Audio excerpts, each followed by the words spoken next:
আশা করি আপনারা সকলে ভালো আছেন। আলাপ পরিচয় চ্যানেলে একটি নতুন ভিডিওতে আপনাদের আহ্বান জানাই। সূর্যি মামা ওই যে সবে উঁকি মারছে। এখন না ঘড়ির কাঁটায় ওই 7টা। আসলে এতটাই ঠান্ডা বাইরে যে সকাল সকাল এখন আর ওঠা হয় না।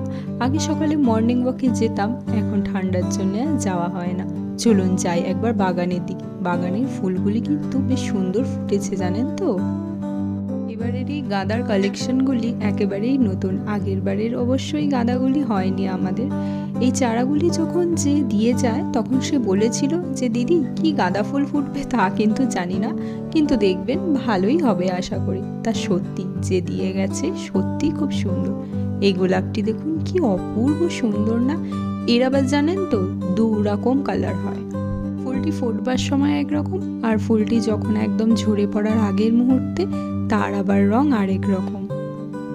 আজকে জানেন তো এই চাউমিন করতে করতে মায়ের কথা খুব মনে পড়লো। ছোটবেলায় যখন স্কুল যেতাম মা কি সুন্দর এরকম সব সবজি দিয়ে চাউমিন করে দিত। তবে হ্যাঁ, মা কিন্তু চাউমিনের ডিম দিত না, কারণ ওই যে বই খাতার সাথে ডিম নিয়ে যাবি ও তো এটো হয়ে যাবে, তাই না, আঁশ হয়ে যাবে। তো এই কারণে বই খাতার সাথে যাতে ডিম নিয়ে না যায় সেই জন্যে সেই চাউমিন ডিম ছাড়াই সব সবজি দিয়ে আলু দিয়ে করতো। আর হ্যাঁ, বাদাম দিত। আমি এতে বাদাম দিইনি এই কারণ আমার ঘরে বাদামটি শেষ হয়ে গেছিলো আর আনানোও হয়নি সেই মুহূর্তে। তবে যে যাই বলুক জানেন তো, মায়ের হাতে চাউমিনের টেস্ট হয়তো আমরা করে উঠতে পারবো না, তবে যতটুকু পারি ওই ইচ্ছা পূরণের জন্য, আর যাতে খেতেও পাই, কারণ নিজে না করলে তো আর খেতেও পাবো না বলুন। মা তো আর এখন এসে শ্বশুর বাড়িতে আমাকে করে খাওয়াবে না, হয়তো যখন আসবে তখন খাওয়াবে, তো সেই জন্যই করা। বাকি সময় তো নিজেকেই করে খেতে হবে, তাই না। জানেন তো যখন চাউমিন নিয়ে স্কুলে যেতাম আমি তো জানতাম আমার টিফিনে কি আছে, তো সেই জন্য আমার ওই সেকেন্ড পিরিয়ড থেকেই খিদে পেয়ে যেত। তো সেকেন্ড পিরিয়ডটা যা হোক করে সামলাতাম। তারপরে থার্ড পিরিয়ডে একদম লাস্ট বেঞ্চে গিয়ে বসতাম। আর আমার যে বান্ধবীরাও ভালো ভালো সেদিন টিফিন আনতো তারাও বলতো আমাদের টিফিনেও জানিস তো ভালো মন্দ খাবার আছে, শেষ বেঞ্চে গিয়ে বসি। টিফিন হওয়ার আগেই সেই টিফিন শেষ হয়ে যেত।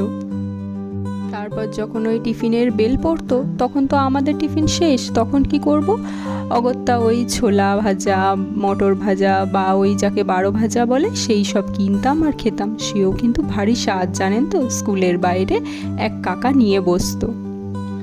কয়েদ বেলের সময় কয়েদ বেল মাখা, আমড়ার সময় ওই বিলিতি আমড়াগুলি খাওয়া। তবে জানেন তো আমার মাধ্যমিক আর উচ্চ মাধ্যমিক দুইটি আলাদা আলাদা স্কুল, কারণ আমি মাধ্যমিক যে স্কুল থেকে দিয়েছি সেটি আমার একদমই বাড়ির কাছে স্কুল। তার জন্য বন্ধু বান্ধব যারা ছোট থেকেই আমার সাথে আর কি পড়েছে তাদের সাথে এক আলাদাই বন্ডিং, আর সেখানে মজাও হয়েছে খুব। আর আমি উচ্চ মাধ্যমিক দিয়েছি অন্য স্কুলে, 11-12টা অন্য স্কুলে পড়েছি। সেটি যেহেতু গার্লস স্কুল ছিল তো রেস্ট্রিকশন একটু বেশিই ছিল, প্লাস ওই গেটের বাইরে না এরকম কিছু বসতোও না যেখানে কিনে খাওয়ার মতো কিছু থাকতো। স্কুলের ভেতরই একটি ছোট্ট মতো দোকান ছিল যেখানে ওই আচার, এটা ওটা চকলেট এইসবই থাকতো, পাঁপড় ভাজা। তবে হ্যাঁ, সেগুলো যে খাইনি মিথ্যে বলবো না, সেগুলোও সব কিনে খেতাম।